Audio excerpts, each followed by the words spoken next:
Hello, and thank you for joining me today for Real Estate, Religion, and You. My name is Dr. Sylvia Black, licensed real estate broker with affordable homes and apartments, and I'm licensed to preach and ordained as a minister, and I have my PhD in sacred biblical studies. And I'd like to thank you for joining me today for Real Estate, Religion, and You. Today I'd like to talk to you on a continued basis of my book, and the new title is Discover the Champion in You and Win the Battle in the War Against Your Giants. It's going to be called Discover the Champion in You and Win the Battle in the War Against All Your Giants. Against your Giants. And it will be available on barnesandnobles.com as well as my website, booksgaloreandmore.com. And you can get an instant ebook download or you can order it in print. And today's topic we're going to be talking about is delayed but not denied. Your healing is on the way. Delayed but not denied. Your healing is on the way. And I'd like to thank you for joining me today. Now today I have picked a couple of subjects out of the Bible which I would like to talk about, and I'm 90% sure that this is going to be a two-part series, right? This right here. And this particular segment is also coming out of, yes, chapter 6. Okay, and the few biblical characters that we're going to be centering around are those that were afflicted with physical disabilities. And the first one will be the fact that Jesus healed the demon-possessed man. We're going to be talking about that Jesus heals the paralyzed woman. Jesus heals the man with leprosy. Okay, Jesus heals the paralyzed paralytic with palsy. Jesus heals the leprosy between Samaria. Jesus heals the man with dropsy. And I believe those are the basic titles that we're going to be with dropsy, edema. Let me see, what is it? Edema, and that one was on the Sabbath. Okay, now the topic again is delayed but not denied. Your healing is on the way. And I'd like to thank you for joining me today. And my name is Dr. Sylvia Black, and I am the author of this book.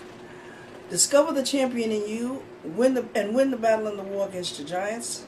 And this will be available on my website at Books Galore and More for an instant ebook download and also in print, as well as Barnes & Noble in the same format. Now the first topic is Jesus heals a demon-possessed man. Okay, Mark 5, 1 through 20, it's found in. Okay, so they arrived at the other side of the lake in the region of Gerasenes. When Jesus climbed out of the boat, a man possessed with an evil spirit came out from the tombs to meet him.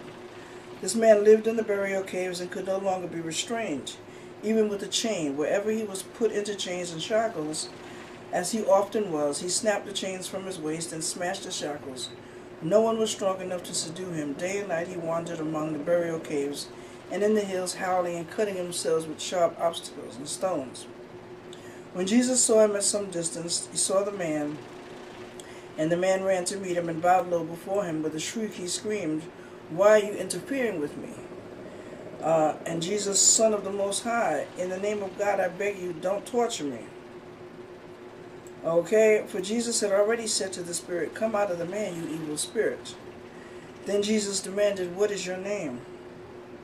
And he replied, "Name is Legion, because there are many inside this man."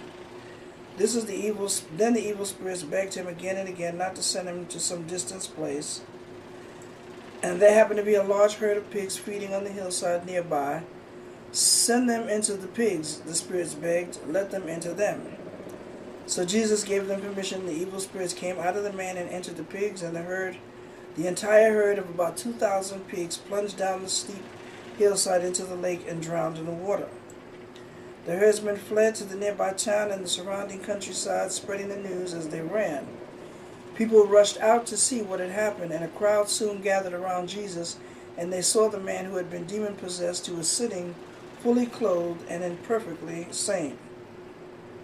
Now, how many of y'all know sometimes people are more afraid of you when you're in your right mind than you are if you're blubbering? Okay? Then Jesus heals the paralyzed woman, found in the book of Luke 13, 10 to 17. Okay. Then we're going to talk about also Mark 12:10-14. That's the Jesus heals the man with dropsy. That's found in the book of Matthew 12:10-14. Then we talk about Jesus heals the man with leprosy, and that's found in the book of Matthew 8:1-4. Okay. Then we talk about the 10 healed of leprosy between Samaria and Galilee, found in the book of Luke 17:11-19. Then Jesus heals a paralyzed paralytic man at Capernaum of palsy in the book of Matthew 9:1-8. New Living I usually like to use the New Living translations. Okay. Then we're going to talk about Jesus heals the man with dropsy, edema, CHF, on the Sabbath, found in the book of Luke 14:1-4. And I like to use the New Living translations. Now, as I had mentioned to you before, I grew up in a very dysfunctional household, where my mother, she's been passed on now. She's dead, and but the household that we were raised up in, I had thought at one time that it was demon possessed. I swear. I'm laughing about it, but it's not really funny. I'm just laughing because that's the way I handle things. But the household was so dysfunctional, and I believe what has saved me was the fact that she had went to jail for the first 4 years of my life. And the fact is, what she went to jail for was the fact that she had neglected me. She would listen for my cry, and if I didn't cry, she wouldn't come in there to hear me. She would change my diaper, feed me, and put me back in that cold room, turn the light out, and close the door, and would leave me in there until the next time I cried. And somehow I remember, I don't know how, but I remember that the darkness had somehow became mild. It wasn't necessarily my friend, but it was a mild, kind of a soothing kind of a feeling.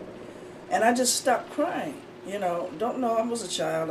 Don't ask me how I remember this being such a small little thing. But I remember, and I didn't cry for days. It must have been days, maybe even a week or so. And then the next thing I remember, she busted in the room and whatnot, and I was clawing at my skin, and I was making a hissing sound.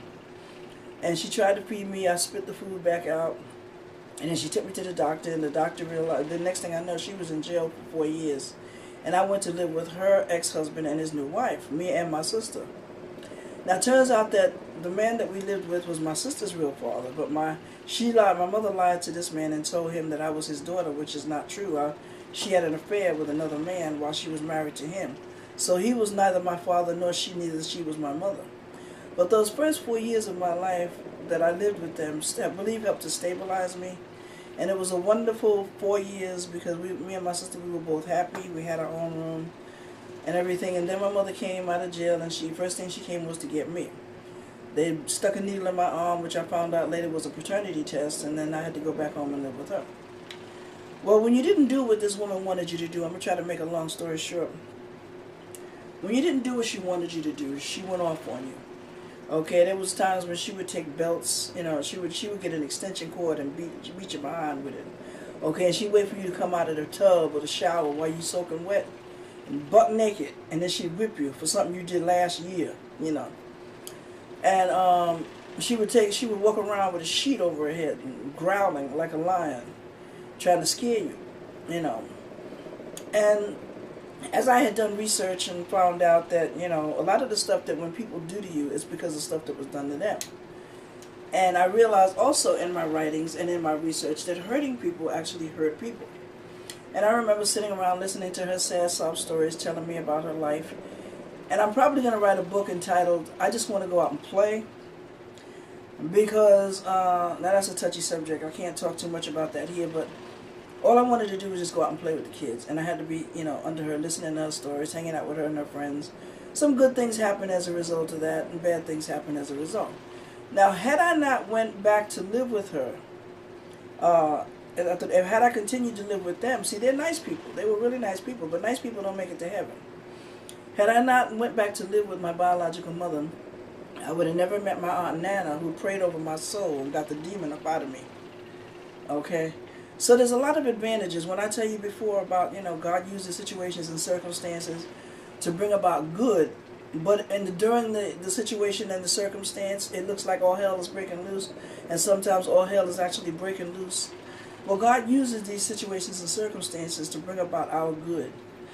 And if you can make it through the storm, and you can make it through to the other side, baby, then you're a champion. You can consider yourself a true champion, but you got to be able to make it through the storm. And it is not, you don't have to be Wonder Woman or Superman in order to make it through the storm. You just have to know what right ingredients to practice. And I've been talking to you about a lot of that. Go back and listen to some of my previous videos. But the demon possession, like I said, I had felt that when my aunt had prayed over me that night. If you ever watch The Exorcist, you will know exactly what went on. It wasn't to that quite extreme. And I didn't grab nothing, whatever. But it was a similar situation where she would lay her hands on my head and whatnot. And I was tossing and turning and carrying on and whatnot. And because I believed that I was possessed. I was doing evil and I didn't know what I was doing. I would say things and I wouldn't know what I was saying. Okay, and when I finally confided in her and I talked to her about it, she asked me what to do, and God was speaking through me to tell her what to do. So she prayed over me, laid hands on me and everything, and then I remember one instance when I said, okay, and this was the devil's voice coming out of my mouth. And I said, okay, you fooled me, now I'm going to get up. Okay, you done your little trickery or whatever, something like that. And then as I began to get up, my legs wouldn't move. And then I began to growl like the devil, like a monster and whatnot. I started tossing and turning, and she wasn't afraid. She slapped her hand back on my head and just continued to pray. And I just tossed and turned and tossed and turned. And I remember that exact moment when that demon came up out of my spirit. Because from that point on, I slept soundly. And those few hours that I slept felt like a whole night's rest. And I remember I said, I'm going to tell you what I dreamt. She said, no, don't tell me what you dreamt. Okay, now she's also going on to glory, but I know she's up in heaven somewhere.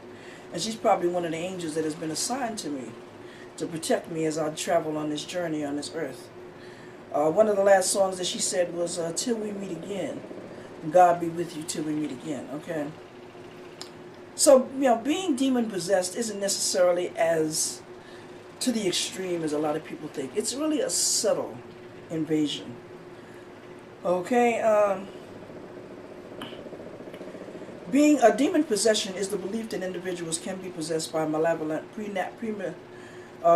preternatural beings, commonly referred to as demons or devils. Obsessions and possessions of the devil are placed in the rank of apparitions of the evil spirit among humans. It is obsession when the demon acts externally against the person whom it besets. In other words, you want to go right and the demon wants you to go left. Okay, the possession when he acts internally agitates them and excites their ill humor, makes them utter blasphemy, speak tongues that they never have learned, discover to them unknown secrets, and inspires them with the knowledge of obscurant things in philosophy or theology. I don't know if you saw a movie recently called 21 or 23, I believe it was, where the man had 21 personalities, and he would record his personalities into the computer talking to himself in each one of the personalities. Okay, descriptions of demonic possessions often include erased memories or personalities, convulsions, epileptic seizures or fits. Not saying that everybody has epileptic seizures or demonically possessed. Okay, and fainting as if one were dying. Other descriptions include access to hidden knowledge, the foreign languages, which is called xenoglossy, drastic changes in vocal intonation. You go from your regular tone to a very deep, or you talk with a growl, and facial structure and sudden appearance in injuries, scratches or marks just appearing on your face out of nowhere, or lesions on superhuman strength. You can throw somebody to the other side of the room. Unlike in channeling, the subject has no control over the possessing entity, and so it will persist until forced to leave the victim, usually through a form of exorcism. which is what my aunt did. She prayed over me, and I considered it pretty much as a form of exorcism. But it wasn't to that extreme, because she was definitely a true righteous woman. I remember going in her bedroom, because she used to pray in her bedroom all the time, and I went in her bedroom and I was up in the air somewhere. I was like, I couldn't stand up straight. Because I was like, floating around. And, these things are supernatural, but, when you really get into the spirit, you have to realize that God is a spirit. God can do anything in the spirit. I mean, things can look like things that are not really there in the spirit. He can change things. I mean, so much that when you really get into the spirit, you will realize that a lot of things are going in the spirit. And a lot of things have happened to me in which a friend of mine has witnessed a lot of them. When I walk into a room with other Christians, I feel like that my angelic spirit just comes to life and supernatural things start happening. I tell you, that's a whole nother subject right there. I was running for the bus one time, and the bus was way down there. I was way up here, and I was running and running and running and running. And next thing I know, my feet wasn't on the ground, and I'm like, why can't I run? I'm not picking up any speed. Next thing I know, I was plopped on the bus, and I was like, everybody's like looking at me like, what's they looking at me like that for, See, because I don't have no control over that. If I had control over it, I'd zap myself to Hawaii or something and be getting a suntan or something, or something like that. Now, a demon-possessed person is dangerous because he is not in control of himself. Like I told you, I used to say things that I didn't realize I was saying. I would do things that I didn't realize that I did. But people would say, you just said that. And I said, I didn't say that, And his need for gratification can eclipse whatever pain or suffering his actions may cause. When a person has no empathy for others and no controlling sense of right or wrong, everyone around that person is also at risk. Okay? Now, demonic possessions originate from the process of sinking lower and lower into the clutches of sin. Okay, the Bible teaches that there are 4 types of sin: defiant, willful, accidental, and ignorant. Of course, all wrongdoing is sin, but God deals with our sins in different ways, as outlined in the following chapter. As outlined in the following, paragraph.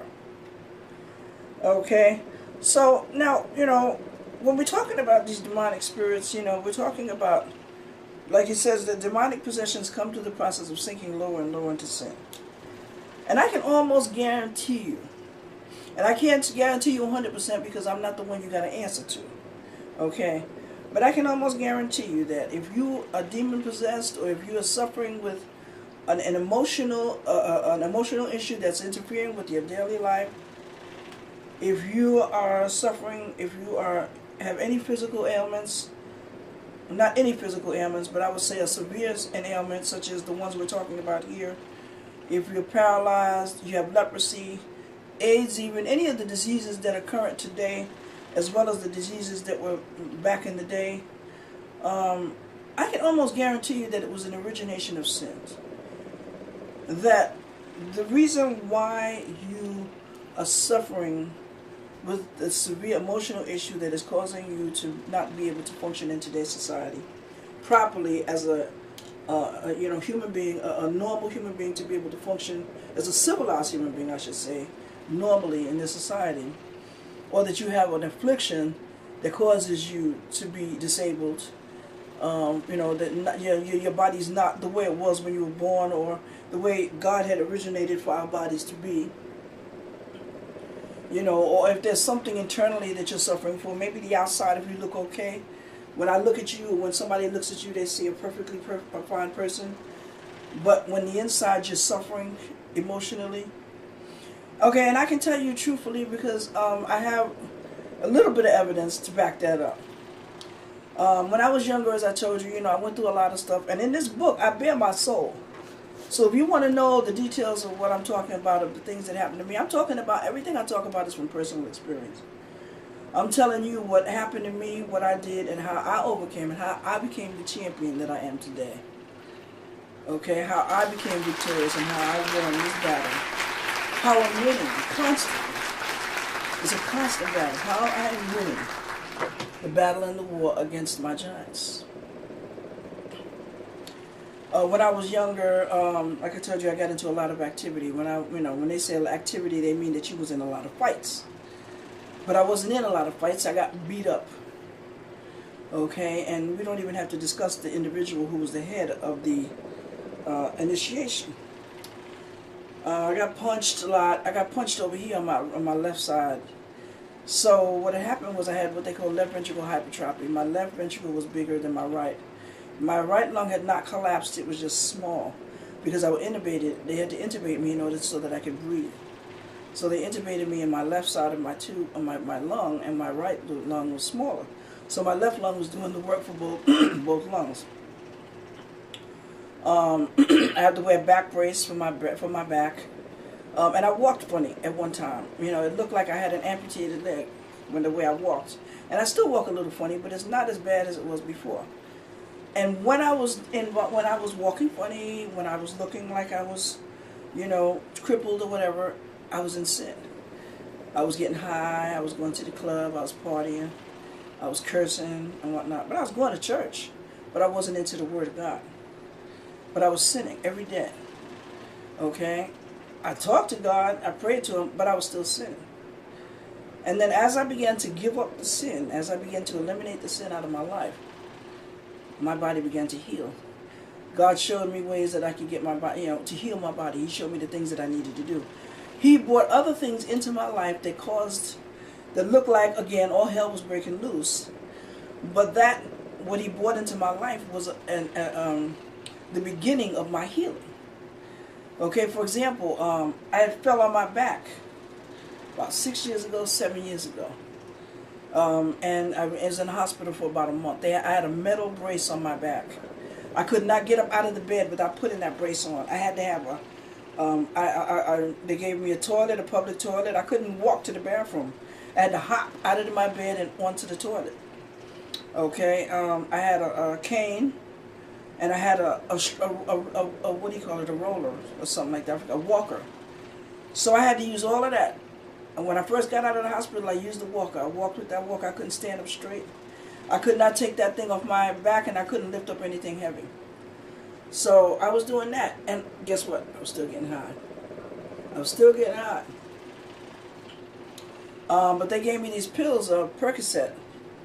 And Percocet was the perfect thing that I needed to help relax the pressure on my brain and to help give me some relaxation and some closure. So the thing that looked like it was going to hurt me actually helped me. And this is what I was trying to tell you. So what happened was I asked the doctor if he can give me something similar to Percocet because they didn't want to keep me on Percocet. So they gave me something similar to that, which I found out later is also addictive. You know, but it continued to relieve the pressure on my brain, and it was exactly what I needed. Because I didn't know what I needed until after I was able to experience it. So that fall, that hospital stay was what I needed that was going to lead me into my next destiny of healing. So as I began to heal with taking these pills, I began to eliminate sin. I no longer needed to smoke weed because when I smoked weed relaxed me. And that's why I smoked it, because it relaxed me and it helped me to be able to deal with the pressures of life. But when I got these pills I was able to take, I didn't have to get high anymore. So it was, you know, a thing where, you know, I could have still got high, but I made the decision not to because I had been trying to quit anyway. And so this is what I'm saying about, you know, when, you know, God, like I said, I can almost guarantee you that when you are sinning, okay, you're not going to get away with sinning. Sin does not go unpunished. Okay, you're going to suffer from it. You're going to either be emotionally distressed, your body is going to suffer, you might get, anything can happen to you because you don't have the protection of God. You know, I don't want to scare you by telling you things that can happen, but that's the true proof. Because like I said, it happened to me. As long as I was in sin, I walked funny, you know, I wasn't right, I was still groping in darkness, I was aimless, I was a walking dead. You know, I was demonically possessed, didn't know it, even though my aunt prayed over me, because the demons were still inside of me. Until I finally gave up, and I said, Lord, I give my life to you completely. I don't need to get high. You know, I don't need to, you know, to drink alcohol, really. You know what I mean? I have a natural high. You know, I laugh, and I'm a fun-loving person without all that. Okay, so, I know, like I said, I know this is going to be a two-part, so, but I had to emphasize that in this part here, because when you sin, you're sinning against God and everything that He's about. Now, I know it's not always easy to say, you know, okay, well, I'm not going to sin anymore, you know. You've been smoking crack for like 15 years. Okay, but you need help. You can't do it by yourself. You're not Wonder Woman. You're not Superman. You're not the Bionic Woman. You're not the Incredible Hulk. You know, you're a human being. And God knows our faults. And the reason why we have to suffer with sin is because our parents sinned. We're not going to pay the price for what they did, but we have to suffer with it to find our own way, as I had mentioned to you before. And everybody has a choice. We all have a decision that we can make. You can choose to get saved. You can choose to follow Jesus, or you can choose not to follow him. And whatever choice you make, it's okay, because it's your life. You know, I'm not the one that you have to answer to. You know, but when you realize that now you might be suffering with one of these things like leprosy, you might have AIDS, you know, you might have some other terminally ill disease or some kind of disease that's going to cause your body to deteriorate. My sister, for example, I didn't know she was an alcoholic like she was. I didn't realize that she was such an alcoholic and she drank so much. But she was a heavy drinker. She handled the things that happened at home a whole lot differently than I did.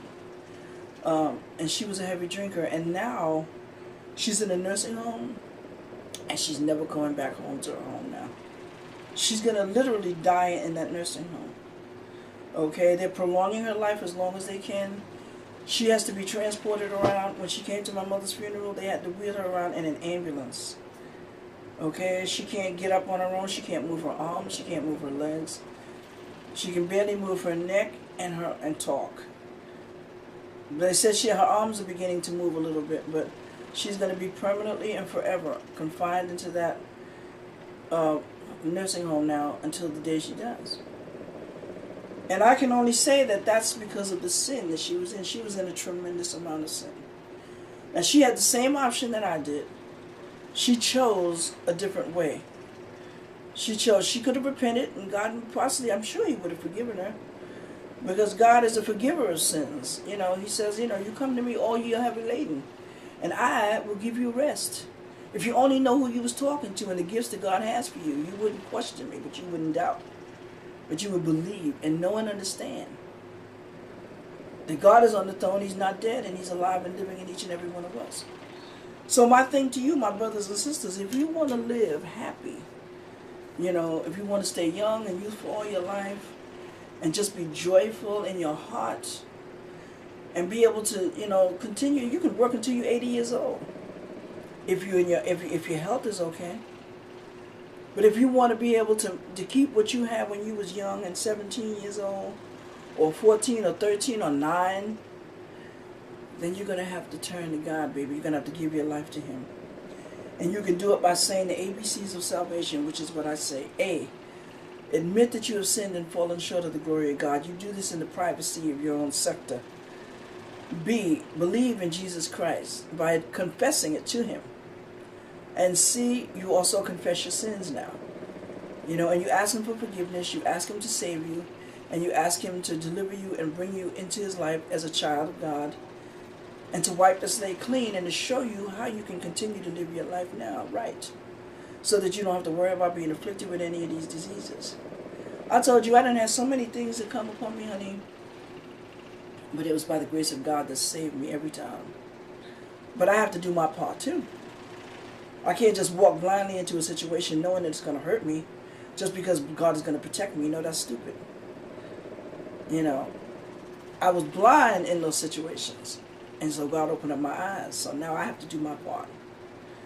So this book will be available on barnesandnobles.com, as well as Books Galore and more, in the form of an ebook, which is an instant download print, and also available on Barnes and Noble. Both sites will be available. We have access to ebook as well as in print.